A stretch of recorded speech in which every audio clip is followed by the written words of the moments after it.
उपाय, जायफल, लौंग, इलायची, दालचीनी अपने किचन से ले लीजिए। अपने किचन से जायफल ले लीजिए जिसको नटमक बोलते हैं। आप लौंग ले लीजिए, 7 लौंग, 7 इलायची और दालचीनी के 2 टुकड़े ले लीजिए। सिनेमन ओरिजिनल होनी चाहिए, उसका पाउडर नहीं होना चाहिए, ओरिजिनल सिनेमन होनी चाहिए। इन सबको एक बाउल में आप रख दीजिए और बाउल में रखकर कौन सी डायरेक्शन में आपको रखना है? साउथ वेस्ट की डायरेक्शन में रखना है। साउथ की डायरेक्शन से लोगों को इतना डराया जाता है कि साउथ में पैर करके नहीं सोने चाहिए, लेकिन अगर साउथ की डायरेक्शन इतनी ही खराब है तो मृत्युंजय महाकाल जो है, महाकालेश्वर, उनका मुख दक्षिण में क्यों है?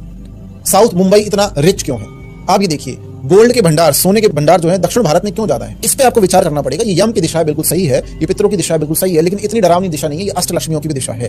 तो इस डायरेक्शन में साउथ वेस्ट, वेस्ट मैनिफेस्टेशन की दिशा है और साउथ धन प्रदायक दिशा है। तो जब ये दोनों दिशाओं पर आप रखेंगे साउथ वेस्ट में, जो बाउल मैंने आपको बना के बताया, हर महीने आपको चेंज करना है वो, आप देखिए कितना लबालब आपको धन प्राप्त होता है। ये उपाय हमने कितने लोगों से करवाया है और उनकी छोटी से बड़ी गाड़ी हो गई, नौकरी लग गई, तरक्की हो गई और बहुत बरकत उनको जीवन में मिली। 12वां उपाय, एक बेलपत्र ले लीजिए, गोरोचन का ओरिजिनल पाउडर बेलपत्र पे लगा दीजिए, थोड़ी सी कस्तूरी रखिए, अगर मिल जाती है, नहीं मिलती है तो हनुमान सिंदूर जो केसरिया रंग का होता है उसको आप रख सकते हैं। उसके साथ इलायची रखिए और उसके साथ अगर आता है, आप देखना जनरल स्टोर पे अगर मिल जाएगा, उसको रख दीजिए और उसको 1 रुपए के सिक्के के साथ भगवान शंकर के मंदिर में सोमवार को अर्पित करें और भगवान शंकर की आदि प्रदक्षिणा करें।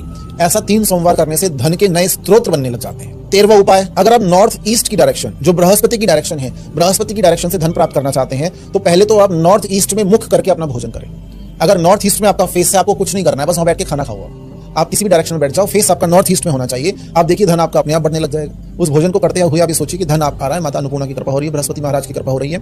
उसके साथ साथ नॉर्थ ईस्ट में आप पीली सरसों, काली हल्दी, या तो पीली सरसों रखें या काली हल्दी रखें। ये दोनों ही चीजें एक बाउल में रख सकते हैं या दोनों में से एक चीज बाउल में रख सकते हैं। नॉर्थ ईस्ट में ईशान कोण जागृत हो जाएगा और धन के स्रोत बढ़ जाएंगे। देखिए 14वां उपाय, जो व्यक्ति मासिक शिवरात्रि के दिन या त्रयोदशी के दिन, जो महीने में आती है, मासिक शिवरात्रि या त्रयोदशी के दिन भगवान शंकर को अपराजिता के फूल चढ़ाता हो, या मासिक शिवरात्रि या त्रयोदशी के दिन ही मां भगवती को गुड़हल के फूल चढ़ाता हो, मासिक शिवरात्रि या फिर त्रयोदशी के दिन भगवान विष्णु को कमल पुष्प अर्पित करता हो, उसका धन 7 पीढ़ियों तक बना रहता है। दोबारा ध्यान रखना, अपराजिता भगवान शंकर को, कमल पुष्प भगवान विष्णु को, गुड़हल के पुष्प मां भगवती के श्री चरणों में चढ़ाता हो, त्रयोदशी या मासिक शिवरात्रि के दिन उसका धन 7 पीढ़ियों तक, 7 पीढ़ियों तक भरण पोषण उसका देवता करते हैं। अगला उपाय, अगर आपको गुलाब का इत्र, चंदन का इत्र, बेला का इत्र और नाग चंपा का इत्र मिल जाए तो आप 4 इत्र ले आइए। गुलाब का इत्र, बेला का इत्र, चंदन का इत्र और नाग चंपा का इत्र, ये 4 इत्र मिलाकर क्लीम मंत्र, मां भगवती काम रूपणी कामाख्या का बीज मंत्र है, क्लीम मंत्र का जप करके 108 बार या 1100 बार जप करके आप उस इत्र, 4 इत्रों को एक बोतल में आपको रखना पड़ेगा, चारों को मिक्स करना पड़ेगा आपको। उसके बाद क्लीम मंत्र का जप करके 108 बार या 11 माला करके उस बोतल में 3 फूंक आपको लगानी पड़ेगी